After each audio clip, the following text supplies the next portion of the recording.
Segera download Quran Tadabbur, tafsir dalam genggaman Anda. Bulan Ramadan adalah bulan Al-Quran.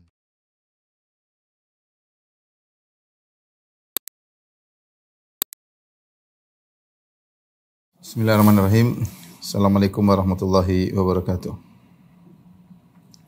Alhamdulillahi ala ihsani wa syukru lahu ala taufiqihi wa amtinani. Asyhadu an la ilaha illallah wahdahu la syarika lahu ta'ziman li sya'ni wa asyhadu anna Muhammadan abduhu wa rasuluhu da'ila ridwani. Allahumma sholli alaihi wa ala alihi wa ashabihi wa ikhwani.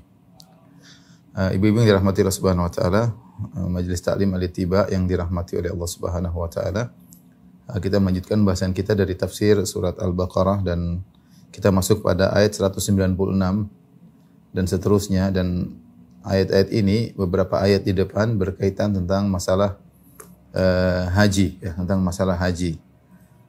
Tentunya bagi rekan-rekan atau ibu-ibu yang sudah pernah berhaji, insyaallah bisa mengikuti dengan baik, ya.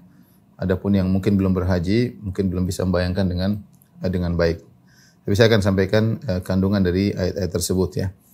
Allah Subhanahu wa taala berfirman pada ayat 96, kata Allah Subhanahu wa taala, "Wa atimmul hajja wal umrata lillah." Sempurnakanlah ibadah haji dan umrah karena Allah. Fa in uhsirtum famastaisara minal hadi. Kalau kalian terkepung, maksudnya terhalangi oleh musuh sehingga tidak bisa melanjutkan haji atau umrah, famastaisara minal hadi. Maka sembelihlah kurban atau sembelihlah hewan yang mudah untuk didapat. Wala tahliqu ru'usakum hatta yabluggal hadyu mahillah. Janganlah kalian mencukur rambut kalian hingga yabluggal hadyu mahillah, sampai kurban atau hewan tersebut tiba pada tempatnya. Faman kana minkum maridhan aw bihi adam min ra'sihi fa fidyatun min siyamin aw shadaqatin aw nusuk. Barang siapa di antara kalian yang sakit atau ada gangguan di kepalanya, ya, fa fidyatun, kemudian dia mencukur rambutnya, fa fidyatun min siyamin aw nusuk, maka hendaknya dia membayar fidyah, yaitu dengan berpuasa atau dengan bersedekah atau dengan berkorban. Fa idza amintum faman tamatta'a bil umratil haji famastaysara minal hadi. Jika kalian merasa telah aman, maka bagi siapa saja yang ingin mengerjakan umrah sebelum haji, dalam bulan haji itu ingin melaksanakan haji tamattu, umrah dulu baru haji, famastaysara minal hadi, maka wajiblah ia menyembelih hewan yang mudah didapat, yaitu hewan hadyu. Faman lam yajid, barang siapa yang tidak bisa mendapati hewan untuk disembelih, fasiyamu thalathati ayyamin fil haji wa sab'atin idza raja'tum, maka dia menggantinya dengan puasa 3 hari di musim haji, wa sab'atin idza raja'tum, dan 7 hari ketika pulang ke negerinya. Tilka asyaratun kamilah, itulah 10 hari yang sempurna. Dzalika liman lam yakun ahluhu hadiril masjidil haram. Demikian itu kewajiban berfidyah bagi orang-orang yang keluarganya tidak berada di sekitar Masjidil Haram. Wattaqullaha, bertakwalah kepada Allah. Wa'lamu annallaha syadidul iqab. Ketahuilah bahwasanya Allah Subhanahu wa taala sangat keras siksaannya. Ayat ini yang dirahmati Allah Subhanahu wa taala berkaitan tentang haji dan umrah. Haji dan umrah. Ada yang mengatakan bahwasanya ayat ini turun pada tahun sekitar 6 Hijriah, di mana belum diwajibkan haji, karena kewajiban haji turun pada tahun-tahun berikutnya, tahun 9 atau tahun ke-10, ya.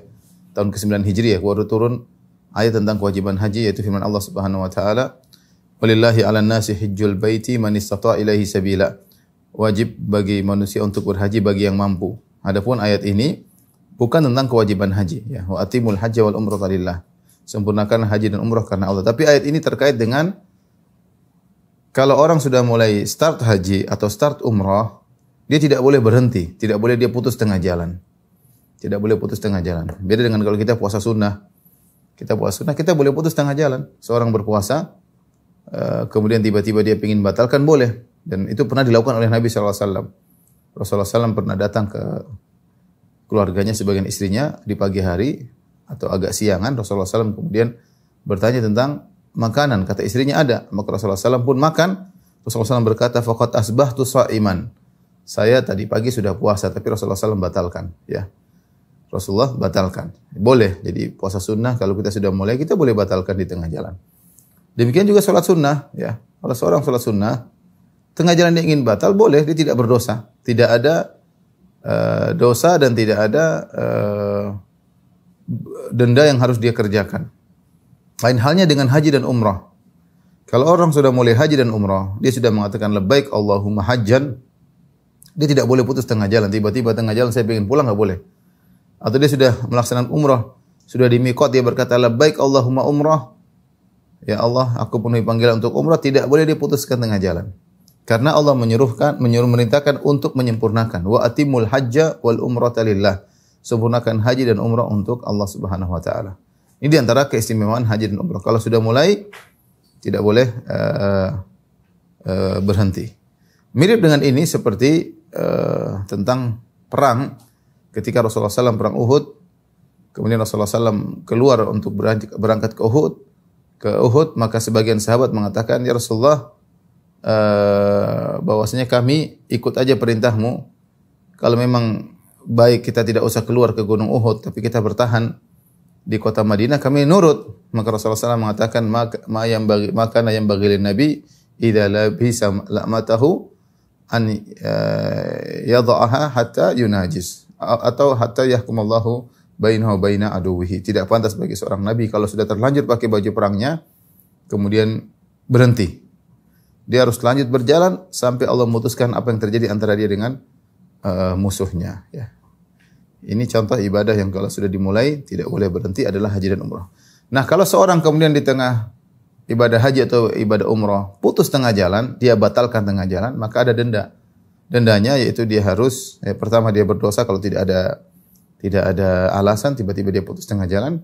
Yang kedua dia harus potong hadyu, Potong hadyu yaitu seperti menyembelih kambing atau seperti 7 onta, ya 7 satu ekor onta untuk 7 orang atau 1/7 subu al-baqarah 1/7 sapi, ya. Ini dia harus memotong jika dia tidak melanjutkan umrahnya atau hajinya. Tapi kita lanjutkan timul hajja wal umrata lillah. Sempurnakanlah haji dan umrah karena Allah Subhanahu wa taala, ya. Karena Allah Subhanahu wa taala. Perhatikan ikhwan dan akhwat yang dirahmati Allah Subhanahu wa taala berfirman di sini lillah. Lanjutkan sempurnakan haji dan umrah karena Allah. Ini menunjukkan bahwasanya di sana ada orang yang umrah dan haji bukan karena Allah Subhanahu wa taala. Seperti orang-orang jahiliyah dahulu ketika mereka datang ke Mina, mereka berbagai macam niat, di antaranya adalah untuk berbangga-banggaan dengan nenek moyang mereka, untuk mungkin berdagang, untuk apa, ya. Dengan niat-niat yang lain. Demikian juga di zaman sekarang di antara ibadah yang rawan seorang kemudian tidak ikhlas adalah ibadah haji dan umrah. Ya, makanya Rasulullah SAW pernah ketika berhaji beliau berkata, labbaik Allahumma hajjatun la riya'a fiha wala sum'ah. Rasulullah SAW mengatakan, ya Allah, ini hajiku tidak karena riya dan juga bukan karena sum'ah. Artinya aku melakukannya karena Engkau, ya Allah, bukan karena ingin dilihat oleh orang sehingga dipuji, bukan juga karena sum'ah berdengarkan kepada orang lain untuk dipuji, tapi karena Allah Subhanahu wa taala. Dan ini peringatan dari Nabi sallallahu alaihi wasallam. Nabi tidak mengucapkan seluruh ibadah dengan pernyataan la riya fiha wala sum'ah, tidak ada riya, tidak sum'ah, tapi Rasulullah SAW sebutkan ketika haji. Karena benar bahwasanya ibadah haji dan ibadah umrah rawan seorang tidak ikhlas. Sampai zaman sekarang ini orang kalau sudah haji dan umrah mereka bangga-banggaan, mereka posting macam-macam ibadah yang mereka lakukan, dipublish. Ya kita berharap semoga mereka ikhlas dengan niat hanya sekedar untuk memotivasi saudara-saudara mereka. Tetapi ini bahwasanya ibadah haji dan umrah itu harus karena Allah. Wa atimul hajja wal umrata lillah. Kalau tidak karena Allah maka percuma haji tersebut, percuma umrah tersebut, ya. Rasulullah SAW bersabda, "Man hajja hadzal baita lillah." Siapa yang berhaji datang kepada Ka'bah karena Allah. Walam yarfuth walam yafsuq. Raja' min dzunubika yaum yuladhu umum. Maka kemudian ketika dia berhaji dia tidak melakukan rafas, tidak melakukan kefasikan. maka dia akan bersih dari dosa-dosanya seperti baru dilahirkan dari perut ibunya ya. Intinya sangat penting, meskipun haji dan umrah ibadah yang agung, harus karena Allah. Kalau tidak karena Allah percuma. Kemudian kata Allah, fa in uhsirtum famastaysara minal hadi. Kalau kalian terhalangi, kalian muhsar, itu mengalami ihsar. Ihsar itu pengepungan. Dan ini dialami oleh Nabi dan para sahabat dalam peristiwa Al-Hudaybiyah. Pada tahun 6 Hijriah, Rasulullah SAW berumrah bersama para sahabat sekitar 1.400 orang atau 1.500 orang untuk masuk ke Mekah. Ternyata di Hudaybiyah mereka dihadang oleh kaum musyrikin.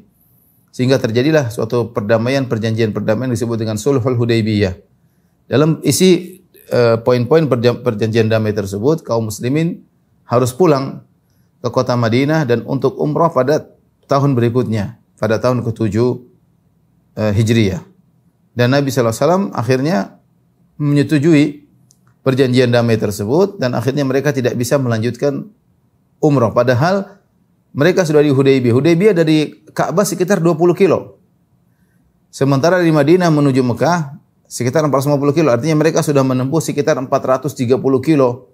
Tinggal sedikit lagi sampai di Mekah, sampai di Ka'bah, mereka dihadang. Seandainya mereka dihadang tengah jalan mungkin masih lebih ringan. Ini sudah penghujung, sudah tinggal masuk. Tinggal masuk tanah haram, sebentar lagi sudah masuk Ka'bah. Tapi mereka dihadang. Sehingga itu terjadilah peristiwa namanya perjanjian Al-Hudaybiyah. Ya, tentu kisahnya panjang sebagaimana dijelaskan oleh para ahli siyar, para ahli sirah dan ahli al-maghazi. Tapi intinya akhirnya Nabi SAW dan para sahabat tidak jadi umrah. Ketika mereka tidak jadi umrah, apa yang mereka lakukan? Ya, mereka mencukur rambut mereka dan menyembelih hewan-hewan mereka. Hewan mereka sembelih. Karena Allah mengatakan, fa in uhsirtum, kalau kalian terhalangi, famastaysara minal hadi, maka kalian hendaknya menyembelih hewan yang mudah bagi kalian. Di sini para ulama mengkiaskan ihsar, kalau kalian terhalangi tidak bisa melanjutkan haji dan umrah karena terhalangi. Yang terjadi pada Nabi adalah sallallahu alaihi wasallam dan para sahabat terhalangi oleh musuh. Dan para ulama mengatakan ini berlaku pada apa saja. Terhalangi karena sakit, terhalangi karena mobil mogok misalnya zaman sekarang, terhalangi karena bencana alam misalnya, terhalangi oleh penguasa karena mungkin lagi tersebar sesuatu, lagi terjadi perampokan, terjadi pembunuhan, maka dihalangi tidak bisa masuk kota Mekah untuk melaksanakan haji atau umrah, maka aturannya sama. Aturannya famastaysara minal haji, yaitu hendaknya ketika menggagalkan umrah atau haji, maka hendaknya menyembelih hewan hadiyu yang dimudahkan. Hewan hadiyu sudah kita jelaskan sama dengan hewan kurban, itu seekor kambing atau sepertujuh badanah, yaitu sepertujuh onta, yaitu satu ekor onta bisa untuk 7 orang, atau sepertujuh sapi, satu sapi bisa untuk 7 orang. Ini hewan hadiyu ya. Yang dipermudah. Kalau dia tidak mampu, ya sudah. Tidak mampu, ternyata ketika di haji umrah tidak bawa duit, tidak punya uang, ya tidak perlu utang, tidak mampu untuk menyembelih, sudah berarti dia batal aja umrah, selesai begitu, tinggal cukur rambut pulang. Ya. Kemudian wala tahliqu ru'usakum hatta yablugul hadyu mahillah. Kata Allah selanjutnya, dan janganlah kalian mencukur rambut kalian sampai yablugul hadyu mahillah, sampai hadyu yaitu hewan yang kalian akan sembelih, hewan hadyu ya, sampai pada tempatnya ya. Jadi kita namanya hewan sembelih itu ada namanya hewan kurban. Al-udhiyah itu hewan yang disembelih pada tanggal 10 Dzulhijjah. Hewan kurban kita katakan. Kalau hewan al-hadyu adalah hewan yang disembelih untuk umrah atau haji. Untuk umrah dah. Jadi dia dua hewan yang berbeda. Namanya hewan akikah. Hewan banyak yang kita mau sembelih. Hewan akikah untuk anak yang baru lahir. Ada namanya hewan udhiyah atau al-adhahi, jamaknya adalah hewan disembelih untuk hari raya kurban tanggal 10 Dzulhijjah. Ada hewan hadyu. Hewan hadyu adalah hewan yang disembelih untuk umrah, untuk haji. Dan kalau untuk haji, hewan hadyu ini tidak boleh disembelih kecuali tanggal 10 Dzulhijjah. Tanggal 10 Dzulhijjah. Rasulullah SAW mengatakan, Allah berfirman, "Wala tahliqu ru'usakum hatta yablughal hadyu mahillah." Tidak boleh seorang mencukur rambutnya sampai hewan sampai pada tempatnya, itu sampai di Mina, yaitu pada tanggal 10 Dzulhijjah. Maka seorang tidak boleh mencukur rambutnya sebelum tanggal 10 Dzulhijjah. Ya, itu maksudnya dia tidak boleh bertahalul bagi orang yang berhaji kecuali tanggal 10 Dzulhijjah, itu ketika hewan dipotong di Mina. Ini pembahasan fikih yang sangat panjang, tapi intinya saya hanya menyampaikan secara singkat saja ya. Menyampaikan secara singkat. Ya. Oleh karenanya ketika Nabi sallallahu alaihi wasallam hajinya dengan haji qiran, kemudian Rasulullah SAW bawa onta ya, menuju ke kota Mekah. Ketika sampai di Mekah sekitar tanggal 4, Rasulullah SAW menyuruh para sahabat yang berhaji untuk haji tamattu, yaitu umrah dulu baru haji. Dan kita tahu haji tamattu itu umrah dulu baru haji, dan tamattu itu harus cukur rambut. Harus cukur rambut. Jadi cukur rambut, bertahalul, kemudian pakai baju biasa, boleh bergaul dengan istri. Tanggal 8 baru pakai ihram lagi. Rasulullah menyuruh para sahabat untuk haji tamattu, yaitu umrah, baru kemudian haji. Sementara Rasulullah SAW tidak bisa umrah. Rasulullah tidak bisa umrah. Para sahabat bertanya, kenapa anda tidak melakukannya? Rasulullah mengatakan, laula anni suktul hadiyah. Saya ini bawa onta dari Madinah menuju Mekah. Dan Allah berfirman, wala tahliku ru'usakum hatta yablugul hadiyu mahillah. Tidak boleh cukur rambut sampai onta pada tempatnya sampai tanggal 10 Dzulhijjah. Sehingga Rasulullah SAW tidak bisa cukur rambut karena dia bawa onta dari Madinah menuju Mekah. Sehingga akhirnya Rasulullah SAW tidak bisa merubah hajinya menjadi haji tamattu. Rasulullah SAW tetap berjalan di atas haji namanya haji qiran. Ini fikih haji, sudah kita pernah bahas dalam masalah fikih haji. Karena haji ada 3, haji ifrad, haji qiran sama haji tamattu. Sekali lagi saya mohon maaf mungkin kepada para jemaah yang belum pernah haji, mungkin sulit ada gambaran. Kita ingin menyampaikan secara singkat saja. Kemudian firman Allah, "Faman kana minkum maridan aw bihi adhan min ra'si fa fidyatun min siyamin aw shadaqatin aw nusuk." Barang siapa yang sakit di antara kalian, ya, sehingga dia harus mencukur rambutnya, ya.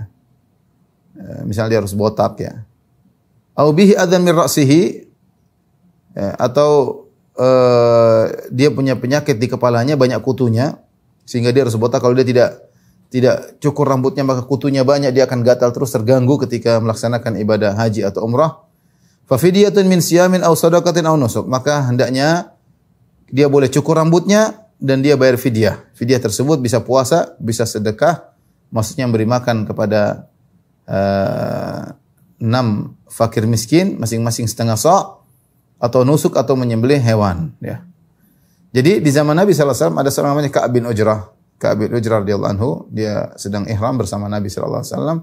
Tiba-tiba yatanathar al-qamal, yaitu kutu banyak keluar dari kepalanya, dia kepala rambutnya tebal, kemudian banyak kutu sehingga dia terganggu. Rasulullah mengatakan, hal yu'dzika hawamu ra'sika, apakah kau terganggu dengan kutu-kutumu? Kata dia, ya Rasulullah, ya na'am. Kata Rasulullah SAW, cukur, kalau gitu cukur kepalamu, rambut digundulin agar kutu tidak mengganggu, ya, sehingga dia bisa melaksanakan ibadah dengan baik, tapi dia harus bayar fidyah. Dia harus bayar fidyah. Ini dikiaskan oleh para ulama, ya, semua pelanggaran yang dilakukan oleh seorang karena ada kebutuhan, ya, maka dia boleh melakukan pelanggaran tersebut dan dia tidak berdosa, tapi dia harus bayar fidyah. Contoh, kita tahu namanya orang sedang ihram, baik ihram haji atau umrah, tidak boleh mencukur rambut. Ini Ka'ab bin Ujrah harus cukur rambut. Kenapa? Banyak kutu di kepalanya. Apakah dia berdosa? Jawabannya tidak. Kenapa? Karena dia mencukur rambut tersebut karena ada uzur. Hanya saja ketika dia sudah mencukur rambut, dia harus bayar fidyah. Sama seperti sebagian seorang lelaki misalnya, dia punya penyakit, dia harus pakai celana dalam. Ini saya pernah ditanya, ya, entah penyakit hernia atau apa, saya lupa. Dia haji harus pakai celana dalam, kalau tidak dia akan kesakitan. Kita tahu bahwasanya seorang sedang haji atau sedang ihram haji atau ihram umrah tidak boleh pakai celana dalam, ya, contoh. Kita jawab boleh, dia pakai, dan karena ada kebutuhan dan dia tidak berdosa, tetapi dia harus bayar fidyah. Dia harus bayar fidyah, ya. Sama seperti misalnya sebagian polisi, ya, petugas askar di Arab Saudi, sebagian mereka berhaji. Mereka sambil bertugas, mereka sambil berhaji. Tetapi ketika mereka berhaji, mereka harus pakai baju askar. Mereka pakai baju askar, tidak boleh pakai baju biasa. Mereka di Arafah misalnya, mereka niat untuk berhaji, mereka pakai baju askar, mereka melanggar, tapi pelanggaran itu dibutuhkan. Kenapa? Karena kalau mereka tidak pakai baju Askar orang tidak akan taat, tapi ketika dia pakai baju coklat atau baju seragamnya, baju askar, dan dia melanggar. Karena tidak boleh orang ihram pakai baju begitu, tapi ini diperbolehkan karena ada kebutuhan, tetapi dia bayar fidyah. Lain halnya kalau orang melanggar tanpa ada kebutuhan, maka dia dosa dan bayar fidyah. Melanggar tidak ada kebutuhan, tahu-tahu ingin cukur rambut, tahu-tahu ingin pakai baju, ini tidak ada kebutuhan. Orang sedang laki-laki sedang ihram tidak boleh seperti itu. Tapi kalau ada kebutuhan, boleh tapi bayar fidyah. Ini dalilnya adalah ini. Kata Nabi sallallahu alaihi wasallam, kata Allah Subhanahu wa taala, siapa yang sakit ya sehingga membutuhkan melakukan pelanggaran atau kepalanya lagi ada gangguan ya, maka dia melanggar, maka dibolehkan tapi harus bayar fidyah. Kita tahu mahdhuratul ihram, larangan-larangan ihram banyak ya. Ketika seorang sudah pakai ihram di antaranya tadi tidak boleh cukur rambut, tidak boleh pakai topi kalau bagi laki-laki, tidak boleh pakai celana dalam, tidak boleh pakai kaos dalam ya. Tidak boleh motong kuku ya, misalnya ya. Tidak boleh bermesraan dengan istri, tidak boleh mengucapkan kata yang menimbulkan syahwat. Ya, banyak hal-hal ya, tidak boleh berburu. Hal-hal yang dilarang tentu ada aturannya. Di antaranya larangan tersebut kalau dilanggar dia bayar fidyah. Nah, fidyahnya apa? Pelanggaran kalau dilakukan ada beberapa model ya. Ini kita bahas dalam fikih haji ya. Ada pelanggaran yang tidak perlu bayar apa-apa, hanya istighfar ya. Ada pelanggaran yang bikin haji itu batal ya, tidak bisa ditambal dengan fidyah. Tetap batal seperti berhubungan ketika ihram sebelum tahallul awal berhubungan maka batal haji. Nah, ada pelanggaran yang dilakukan bisa ditambal dengan fidyah. Seperti tadi mencukur rambut, pakai baju, pakai minyak wangi ya. Ini semua tidak boleh ketika sedang ihram. Nah, fidyah yang dibayar ini ada pilihan. Fidyah tersebut dibayar pilihan. Yang pertama, siyamin 3 puasa 3 hari, atau sadaqatin atau sedekah yaitu memberi makan kepada 6 fakir miskin masing-masing setengah sa'. 1 sa' itu sekitar 1 sa' itu maksudnya ukuran zakat fitrah. 1 sa' kira-kira 2,5. Taruhlah 3 kilo. 1 sa' berarti setengah sa' adalah 1,5 kilo. Kalau untuk 6 orang 9 kilo. 9 kilo diberikan kepada 6 orang ya. Atau nusuk atau menyembelih kambing. Ternyata ketika melakukan pelanggaran, tidak semua pelanggaran harus bayar dam, harus kambing terus. Ini banyak kesalahan dilakukan oleh jamaah haji. Sebagian mutawif, pembimbing ya karena kejahilan atau karena kesengajaan merepotkan para jamaah haji. Setiap pelanggaran kata mereka harus bayar kambing. Padahal tidak semua pelanggaran potong kambing. Tidak semua pelanggaran potong kambing. Ini perinciannya ada dalam masalah fikih haji. Sampai saya pernah ketemu seorang ibu-ibu miskin dari kampung. Ya. Dia bilang, "Dek, saya harus beli 3 kambing." Saya bilang, "Kenapa 3 kambing? Orang haji cuma 1 kambing." Dia mengeluh kenapa? Karena jatah belanja dia, kalau tidak salah dari dana yang disisihkan untuk belanja 1.500 real kalau tidak salah. Sementara dia harus beli kambing, 1 ekor kambing entah berapa, 400 ya, sehingga habis. Dia bilang, "Saya repot sudah beli 3 kambing." Saya bilang, "Kambing buat apa 3 kambing?" Dia bilang, "Pertama kambing untuk kambing hadiyu, yang kedua kambing kurban, yang ketiga kambing pelanggaran." Saya bilang, "Enggak ada, Bu, yang wajib cuma kambing hadiyu. Kambing buat haji doang. Adapun kambing korban tidak wajib. Ibu tidak korban tidak apa-apa, enggak harus korban." Kemudian kambing pelanggaran tidak harus, kalau kecuali ibu sudah melanggar, dan kalau sudah melanggar tidak harus bayar kambing. Tergantung pelanggarannya apa. Dan kebanyakan pelanggaran cuma dikasih pilihan min siyamin aw shadaqatin aw nusuk, kata Allah, yaitu puasa 3 hari atau 6 orang fakir miskin dikasih masing-masing setengah sok, masing-masing 1,5 kilo, sekitar 9 kilogram beras misalnya atau gandum. Yang ketiga boleh nyembelih. Jadi pilihan, bukan harus nyembelih. Dan dia belum melanggar. Kata pembimbing katanya pasti melanggar. Lebih baik bayar kambing sekarang sebelum melanggar. Ini semua penipuan dan ini kejahilan, dan saya rasa ini trik-trik para penjual kambing yang zalim kepada jemaah haji. Ya. Jemaah haji tidak semua pelanggaran kemudian harus bayar fidyah. Mungkin tidak tahu. Kalaupun bayar fidyah tidak harus potong kambing. Ya. Dan sebagaimana Allah jelaskan, kalau melanggar pun ada fidyahnya, pilihan. Puasa 3 hari atau memberi makanan kepada 6 orang fakir miskin. Yang ketiga, atau semuanya pilihan, atau menyembelih seekor kambing. Kemudian setelah itu Allah berfirman, "Fa idza amintum faman tamatta'a bil umrati ilal haji famastaysara minal haji." Jika kalian aman, tidak ada yang menghadangi kalian untuk melanjutkan ibadah umrah atau haji, dan ini maksudnya bicara tentang haji. Fa idza amintum, kalau kalian merasa aman dan kalian bisa melakukan haji tamattu, umrah dulu baru haji, famastaysara minal hadi, maka wajib untuk menyembelih hewan hadyu. Jadi di sini saya singgung sedikit aja bahwasanya haji ada 3 model ya. Haji 3 model.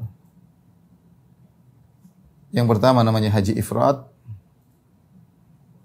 Haji itu maksudnya hanya berhaji saja. Hanya berhaji saja.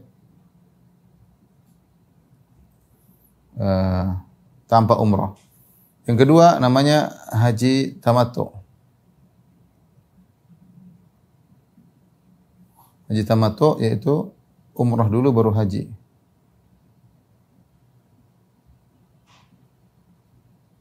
Umrah dulu baru haji. Umrah dulu, ini yang dilakukan, ini kebanyakan jamaah haji rata-rata begini. Umrah dulu baru haji. Dan ini haji yang terbaik. Yang ketiga haji qiran.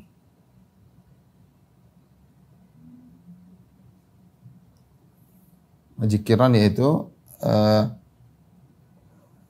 haji dan umrah sekaligus. Haji dan umrah sekaligus dalam satu nusuk. Dalam satu nusuk, satu kegiatan. Nah, haji qiran sama dengan haji ifrad. Secara pelaksanaan, pelaksanaannya sama dengan haji ifrad.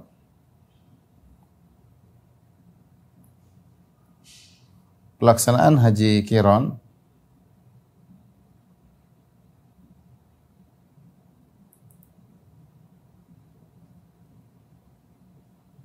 sama dengan pelaksanaan haji ifrad.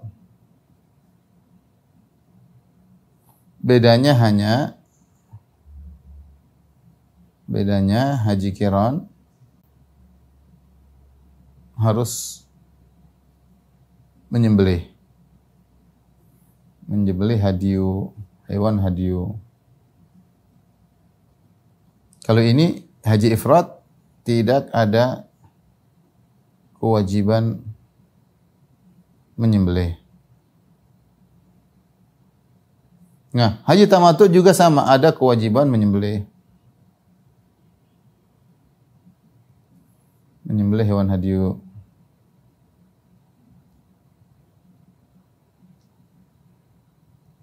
Nah, makanya Allah mengatakan, fa idza amintum, kalau kalian merasa aman, sudah tidak ada yang menghalangi kalian untuk haji, faman tamatta'a bil umrat ilal haji famastaysara minhu. Barang siapa yang umrah dulu, bersenang-senang dengan umrah kemudian haji, maka hendaknya dia memotong hewan. Kenapa dikatakan dia bersenang-senang? Karena dia umrah dulu, seperti para sahabat. Mereka datang tanggal 4 Zulhijjah, sampai di Mekah Zulhijjah, kemudian mereka umrah.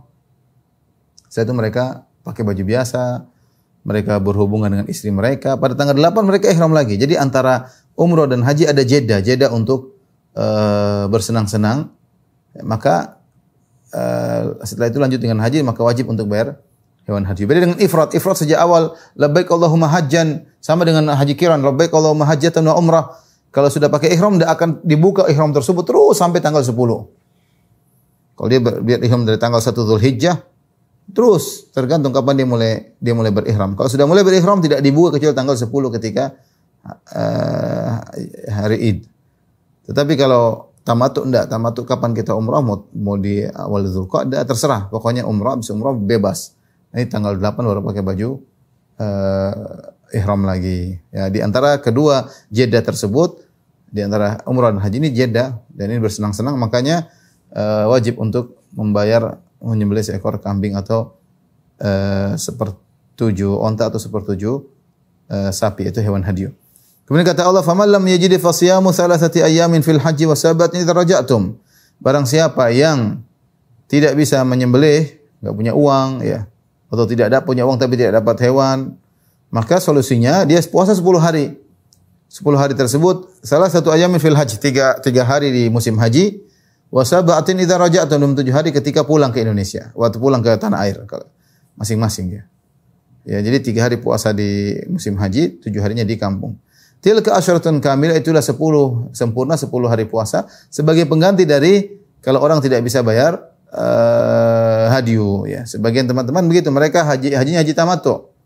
Seperti bagian mahasiswa begitu ya. Saya dapat sebagian teman-teman mereka haji tamattu, tapi untuk beli kambing enggak punya duit. Mereka haji gratis. Dikasih pemerintah dikasih kemudahan oleh pemerintah, mereka berhaji gratis. Untuk beli kambing mereka enggak punya duit. Mereka punya duit tapi untuk makan. Untuk beli kambing enggak punya. Mereka lebih memilih untuk berpuasa 3 hari ketika haji dan 7 hari ketika balik ke kampus misalnya ya.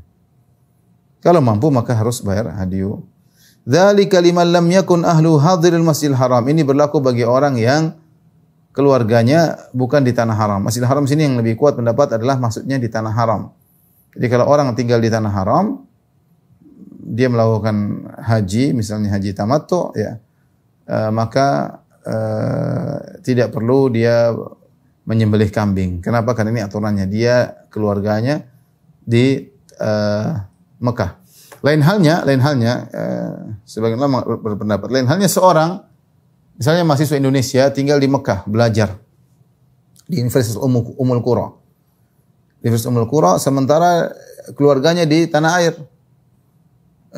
Berdasarkan zahir ayat ini, kalau dia haji tamattu, maka dia harus bayar kambing, karena keluarganya di tanah air. Lain halnya kalau dia umrah, dia bawa keluarganya, anaknya tinggal di Mekah, dia menjadi penghuni mukim di kota Mekah, maka tidak wajib untuk potong kambing. Demikian juga misalnya para pekerja. Sebagian pekerja yang tinggal di Mekah, kemudian keluarganya dia tinggal, dia bolak-balik Mekah Indonesia, dia tinggal di Mekah, maka keluarganya di tanah air. Zahir ayat ini bahwasanya dia tidak perlu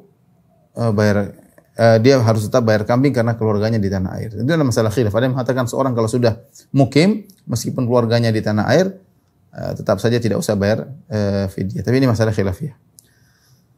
Taib wattaqullah. Kata Allah, bertakwalah kepada Allah. Wa'lamu, ketahuilah annallaha syadidul iqab. Bahwasanya Allah itu siksaannya sangat keras. Ini hukum yang Allah sebutkan harus dijalankan. Anda dalam berhaji ikut aturan, Anda tatkala umrah ikut aturan. Jangan haji seenaknya sendiri, jangan umrah seenaknya sendiri. Ketahuilah, bertakwalah kepada Allah dalam menjalankan aturan haji. Wa'lamu, ketahuilah annallaha syadidul iqab. Sungguhnya Allah siksaannya pedih. Waspada. Jangan sampai kita haji ngawur. Jangan sampai kita melanggar perintah-perintah Allah. Barang siapa yang tahu Allah syadidul iqab, maka dia akan waspada. Dia akan waspada dalam kegiatannya, terutama dalam kegiatan ibadah. Tapi kita lanjutkan ayat berikutnya, ayat 197, kata Allah Subhanahu wa taala, Al-hajju asyhurum ma'lumat. Irwin. Sudah. Al-hajju asyhurum ma'lumat, musim haji ada beberapa bulan yang dimaklumi. Faman faradha fihinal hajja fala rafatha wala fusuq wala jidala fil hajj. Barang siapa yang menetapkan niatnya di bulan haji untuk berhaji, maka tidak boleh rafath, tidak boleh melakukan kefasikan dan tidak boleh berbantah-bantahan. Wa ma taf'alu min khairin ya'lamuhu Allah, apa saja kebaikan yang kalian lakukan, maka Allah mengetahuinya. Wa tazawwadu, berbekalah ketika haji, fa inna khairaz zadi taqwa, sebaik-baik bekal adalah ketakwaan. Wattaquni ya ulil albab, bertakwalah kepadaku hai orang-orang yang berakal. Ibu yang dirahmati Allah Subhanahu wa taala, bulan haji, kita ada namanya bulan haji, ada bulan haram ya. Bulan-bulan haji.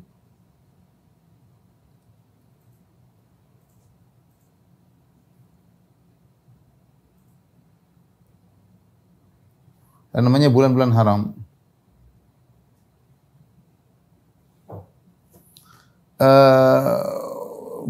Bulan haji adalah Syawal,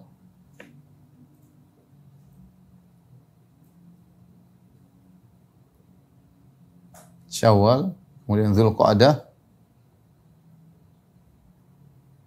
Dzulhijjah. Bulan haram ada tambahan lagi, ada Muharram, kemudian Rajab.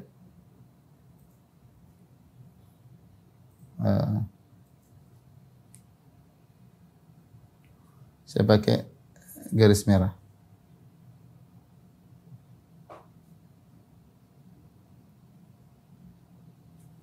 Dari sini dia tahu bahwasanya ada 2 bulan yang merupakan irisan antara bulan-bulan haji dengan bulan-bulan haram. Ini dia, yaitu Dzulqa'dah dan Dzulhijjah. Dzulqa'dah dan Dzulhijjah adalah bulan haji sekaligus bulan haram. bulan-bulan Asyurul Hurum, bulan-bulan haram. Di sana ada bulan-bulan haram yang bukan merupakan bulan haji. Itu Muharram dan Rajab, ini bulan-bulan haram. Bulan haji Syawal, Dzulqa'dah, Dzulhijjah. Ya. Syawal, Dzulqa'dah, Dzulhijjah. Jadi 2 bulan ini dia bulan haji sekaligus bulan haram. Nah, kenapa kita tahu pelaksanaan ibadah haji cuma sebentar dari tanggal 8. Tanggal 8 kita mulai pergi ke Mina sampai tanggal 12 Dzulhijjah. Selesai, atau tanggal 13 kalau mengambil nafar tsani. Jadi 8, 9, 10, 11, 12, 13 cuma 6 hari. Pelaksanaan ibadah haji cuma 6 hari, ya. Perhatikan sini pelaksanaan ibadah yang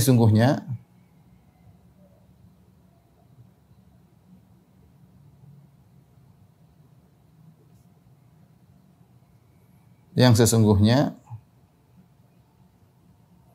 adalah tanggal 8 Dzulhijjah sampai tanggal 13 Dzulhijjah. Itu sekitar 6 hari. 8, 9, 10, 11, 12, 13. 6 hari.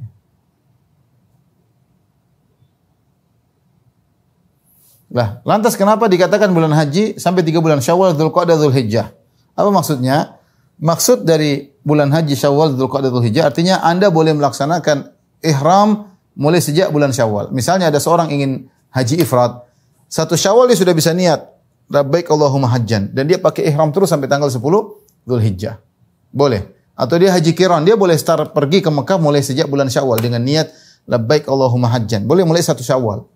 Boleh. Demikian juga seorang kalau ingin haji tamattu dia boleh umrah dulu baru haji. Nah, umrahnya itu dimulai 1 Syawal.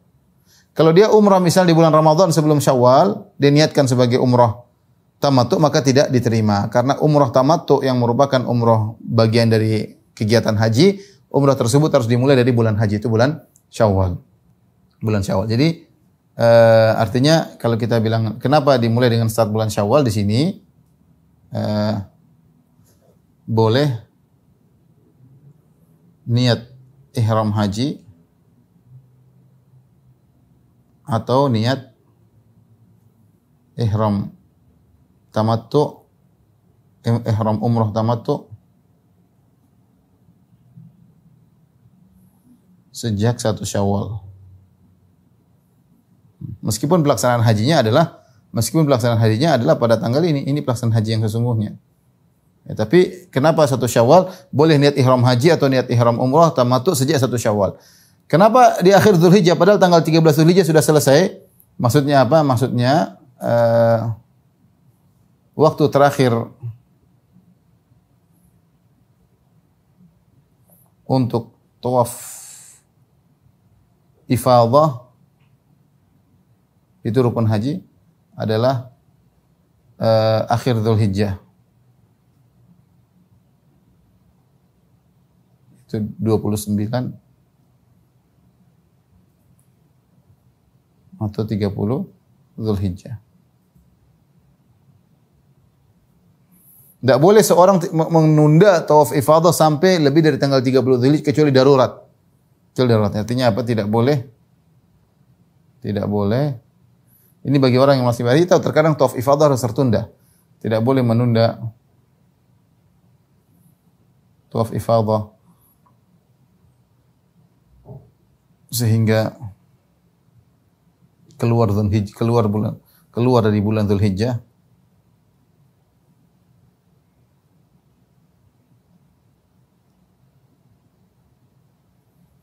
Kecuali ada uzur, kecuali darurat. Nah inilah penjelasan tentang bulan-bulan haji, bulan haram. Sini Allah mengatakan wa atimmul hajja wal umrata lillah. Allah mengatakan ayat selanjutnya al-hajju asyhurun ma'lumat, bahwasanya haji itu bulan-bulannya telah ditentukan, telah diketahui. Al-hajju asyhurun ma'lumat. Bulan-bulan haji itu memiliki bulan-bulan yang telah diketahui bersama ya. Nah, dari sini ketika mengatakan bulan haji adalah 3 bulan ini, tidak boleh kita melaksanakan ibadah haji kecuali Syawal sampai Dzulhijjah. Ini menunjukkan adapun umrah kapan saja ya. Adapun umrah maka boleh dilaksanakan kapan saja.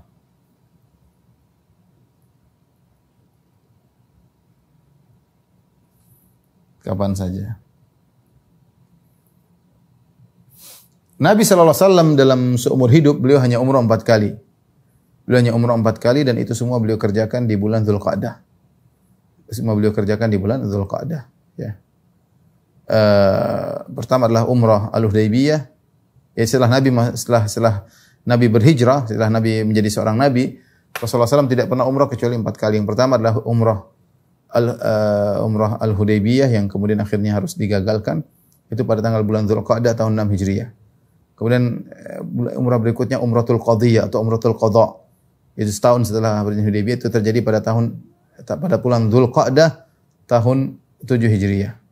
Kemudian ada namanya Umrah Al-Ju'ranah, yaitu setelah Nabi SAW perang Fatu Makkah ya. Itu sekitar tahun 8 Hijriah. Pada tahun 8 Hijriah juga bulan Dzulqa'dah. Kemudian umrah yang Rasulullah laksanakan bersama dengan Haji Qiran, yaitu pada bulan Dzulqa'dah Rasulullah SAW mulai start meninggalkan kota Madinah, yaitu tanggal sekitar 25 Dzulqa'dah. Jadi semua Rasulullah kerjakan 4 umrah semuanya di bulan Dzulqa'dah ya. Jadi bulan haji boleh dilakukan, bulan haji terbatas, adapun umrah boleh dikerjakan kapan saja ya. Baik. Tolong dianuin. Allah berfirman setelah itu, "Faman faradha fihinal hajja", barang siapa yang menetapkan diri untuk haji pada bulan tersebut, fala rafatha, maka jangan melakukan rafas. Rafas itu adalah jima' dan muqaddimatnya. Sentuhan-sentuhan. Kita sedang ihram enggak boleh. Kalau sedang tahallul yaitu sedang jeda antara umrah dengan haji maka boleh. Tapi ketika umrah, ketika haji ya sebelum bertahallul masih dalam keadaan ihram, maka tidak boleh rafas. Rafas itu adalah jima' wa muqaddimatu, dan muqaddimah yang bisa mengantarkan pada jima' seperti rayuan, sentuhan. Ini semua tidak boleh. Tidak boleh seorang sedang ihram melakukannya. Kalau dia melakukannya berarti dia mengurangi pahalanya. Apalagi kalau sudah berhubungan bahaya. Kemudian walau fusuqa, dan jangan melakukan kefasikan. Kefasikan itu maksiat, jangan melakukan pelanggaran ketika sedang ihram.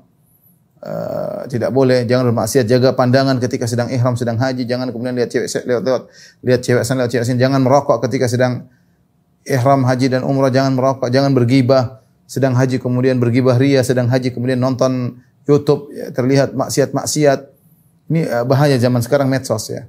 Orang haji di padang Arafah kemudian nonton berita, terkadang laki-laki melihat dia sedang haji, sedang di padang Arafah, nonton berita terlihat perempuan pembawa acara dengan baju yang seksi dengan terlihat sebagian auratnya, hindari. Kita sedang berhaji di padang Arafah, enggak usah ikut-ikut berita-berita, nanti ajalah. Kita ingin bersih mata kita, ingin bersih telinga kita, ingin bersih, fokus ibadah. Fokus ibadah, karena siapa yang hajinya tidak rafas, tidak fusuk, bersih dari dosa-dosa ibunya, bersih dari dosa-dosanya seperti berlarikan dari perut ibunya. Man hajja man hajja lillah walam yarfuth walam yafsuk raja min dzunubi kayyum lalatuhu ummuhu. Barang siapa yang berhaji karena Allah, tidak berbuat rafas, tidak berbuat kefasikan, dia akan bersih dari dosanya seperti berlarikan dari perut ibunya. Wala jidala fil haji, dan jangan berjidal, jangan bertengkar. Dan ini subhanallah, Allah menyebutkan tentang bertengkar ketika haji, berdebat. Karena ini merusak hati. Dan subhanallah ketika musim haji biasanya berombongan-rombongan, ada kepala kloter, ada kepala rombongan, kloter misalnya kelompok terbang, ya, ada kepala grup, ada kepala macam-macam. Nah, kita ikut aturan, berusaha mengambil keputusan ya sesuai dengan yang dipimpin disampaikan oleh atasan. Kita berusaha tunduk dengan aturan. Kalau ada sesuatu yang mungkin tidak mengena di hati, perlu didiskusikan secara baik. Jangan sampai angkat suara, jangan sampai debat. Karena itu mengurangi kemabruran haji seseorang. Saya khawatir seorang tidak mabrur hajinya ketika dia haji kemudian dia bertengkar. Dan kita tahu perjalanan jemaah haji Indonesia dari berangkat sampai pulang lagi untuk reguler sekitar 40 hari. Adapun kalau haji plus bisa jadi 20 hari, kurang daripada itu, lebih daripada itu ya. Sekitar 20 hari, belasan hari itu 20 hari. Itu perjalanan cukup panjang, berhari-hari, berminggu-minggu. Maka seorang men-style dirinya, men-setting dirinya sejak awal, saya tidak mau berdebat. Ada masalah, sabar. Karena Allah mengatakan wala jidala fil haji. Kita tunduk karena Allah, sudah mengalah karena Allah Subhanahu wa taala. Kita mau marah, kita mau berdebat, kita mau memaki-maki, jangan. Kita bilang Allah mengatakan wala jidala fil haji. Jangan bertengkar ketika musim haji. Kita dapat sebagian orang subhanallah bertengkar antara anak buah dengan kepala kloter, suami dengan istri bertengkar musim haji. Ini gimana ini? Antara pembimbing dengan yang dibimbing. menyedihkan. Kita ingin haji mabrur. Jangan kita rusak dengan namanya haji ujian. Tidak enak namanya haji. Terkadang kita mungkin tidak diberikan macam-macam. Kalau kita pun harus berdiskusi, diskusi yang baik. Tidak perlu angkat suara, diskusi debat yang baik. Wa ma taf'alu min khairin ya'lamuhullah. Apa yang kalian lakukan dari kebaikan, Allah Maha mengetahui. Apapun Allah berkata, wa ma taf'alu min khairin. Kebaikan apapun yang kalian lakukan, Allah Maha mengetahui. Jadi kita berhaji, apapun yang kita lakukan, kebaikan, kita bersedekah tatkala haji, kita sabar, kita umrah, kita lempar jamarat, kita mabit di Mina, Allah tahu semuanya kebaikan. Kebaikan yang kita lakukan untuk diri kita, kebaikan yang kita lakukan untuk orang lain. Ya, Allah Maha tahu. Tidak ada kebaikan yang luput dari pengetahuan Allah Subhanahu wa taala. Ya'lamullah. Apapun kebaikan kata Allah yang kalian lakukan, ya'lamullah. Allah Maha mengetahui. Nah, ini isyarat kalau Allah sudah tahu, kita berusaha ikhlas. Enggak usah kita riya, enggak usah kita publish, enggak usah kita posting. Saya lagi di Mina loh, saya lagi di Arafah loh, saya lagi di enggak perlu. Allah tahu kok. Apa faedahnya kau beritahu kepada teman-temanmu? Ya, Ustaz motivasi. Boleh untuk motivasi mereka, hati-hati tapi. Hati ini sangat lemah. Potensi untuk riya, untuk pamer sangat besar. Makanya Allah ingatkan, ya'lamullah. Apapun yang kalian lakukan kebaikan, Allah mengetahui. Kemudian kata Allah, wa tazawwadu, berbekalah, fa inna khairaz zadi taqwa. Sebaik-baik bekal adalah ketakwaan. Perlu diingat kenapa? Orang berhaji harus bawa bekal. Yang tidak punya bekal tidak usah haji. Makanya Allah mengatakan, walillahi 'alan nasi hajjul baiti man istata'a ilaihi sabila. Wajib bagi manusia untuk berhaji man istata'a ilaihi sabila, yang mampu untuk berhaji. Maka disyaratkan seorang yang berhaji dia punya bekal untuk dia selama perjalanan dan bekal untuk orang yang dia tinggalkan. Anak istrinya harus disediain bekal dan dia juga punya bekal untuk melaksanakan ibadah haji. Jangan dia pergi tanpa bekal akhirnya minta-minta. Makanya ayat ini disebutkan ada sebagian ahlul Yaman yang mereka berhaji dan mereka tidak bawa bekal. Ketika ditanya kenapa Anda berhaji tidak bawa bekal, kata mereka, nahnu mutawakkilun, kami ini bertawakal. Maka ditegur, kalian tidak bertawakal, kalian itu hanya merepotkan orang. Mutawakkilun justru sok bertawakal dan kalian merepotkan orang. Benar, akhirnya mereka bisa berhaji tapi merepotkan orang. Orang kasihani, orang kasih ini. Dan kita tidak ingin seperti itu. Kita ingin haji memang punya bekal. Kalau perlu kita bersedekah ketika haji, bukan malah kita mencari-cari makan sama orang. Namanya tidak wajib bagi Anda untuk haji. Makanya Allah mengatakan man istata'a ilaihi sabila, wajib haji bagi yang mampu. Yang tidak mampu tidak wajib. Berbekalah, wa tazawwadu, berbekalah. Ya, jangan merepotkan orang. Kalau bisa kita bersedekah, bukan kita minta sedekah orang. Kalau tidak mampu tidak wajib haji. Wa tazawwadu fa inna khairaz zadi taqwa, dan sebaik-baik bekal adalah ketakwaan. Setelah Allah menyebutkan tentang bekal perjalanan dunia, Allah ingatkan bekal yang lain. Fa inna khairaz zadi taqwa, sebaik-baik bekal adalah ketakwaan. Itu bekal perjalanan dunia dan akhirat. Anda berhaji selain Anda menyiapkan bekal berupa duit, berupa uang dan yang lainnya untuk bisa berhaji, Anda juga harus punya takwa. Karena haji bukan cuma butuh duit, butuh ketakwaan dalam menjalankan setiap rangkaian ibadah haji. Ketika Mina dibutuh ketakwaan, ketika di Arafah butuh ketakwaan, ketika lempar jamarat butuh ketakwaan. Semua kegiatan butuh ketakwaan. Dan ini sebaik-baik bekal. Dan bekal ini bukan cuma untuk di dunia, bahkan lanjut sampai akhirat. Sebagaimana disebutkan oleh Ibnu Katsir rahimahullah taala. Fa inna perjalanan kita di haji ini sebentar. Setelah ini masih ada perjalanan yang sangat panjang, yaitu perjalanan menuju akhirat. Itu butuh ketakwaan. Siapkan bekalmu. Jangan kita berbekal menuju akhirat dengan bermasalah dengan orang lain. Sebagaimana perkataan Syafi'i rahimahullah taala, bi'saz zat ilal ma'ad al-udwanu 'alal ibad. Seburuk-buruk bekal menuju hari kebangkitan adalah berbuat zalim kepada orang lain.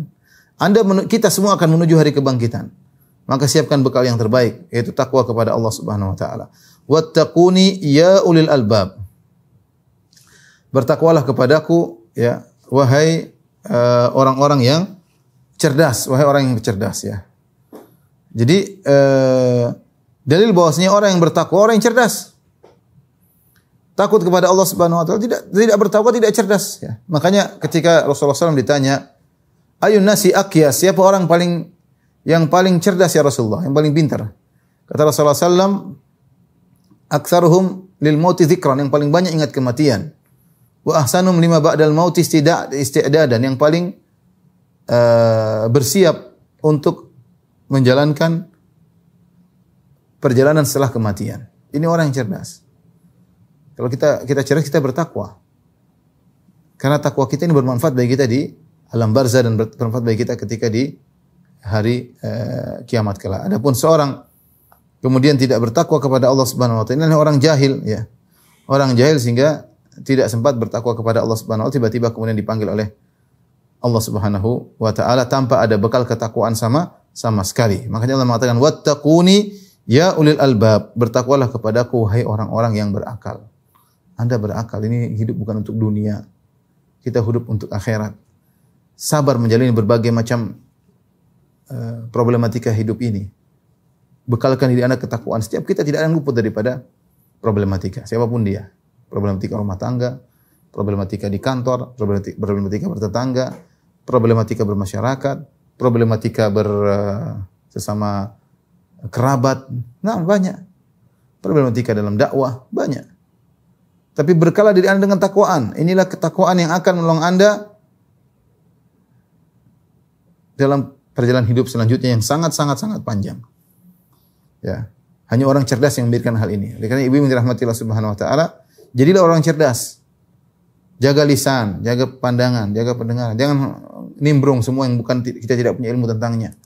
Jangan bicara yang kita tidak punya ilmu tentangnya. Jangan memprovokasi hal-hal yang ternyata tidak benar ya. Jangan mengikuti perasaan mengalahkan dalil. Jangan. Ya. Bertakwa. Tidak ada seorang pun dari kita yang luput daripada problematika. Bekal kita adalah bertakwa kepada Allah Subhanahu wa taala agar kita bisa menjalankan kehidupan yang selanjutnya. Demikian saja ibu yang dirahmati Allah Subhanahu wa taala kajian kita, semoga bermanfaat. Kurang lebihnya saya mohon maaf. Wabillahi taufiq wal hidayah. Assalamualaikum warahmatullahi wabarakatuh.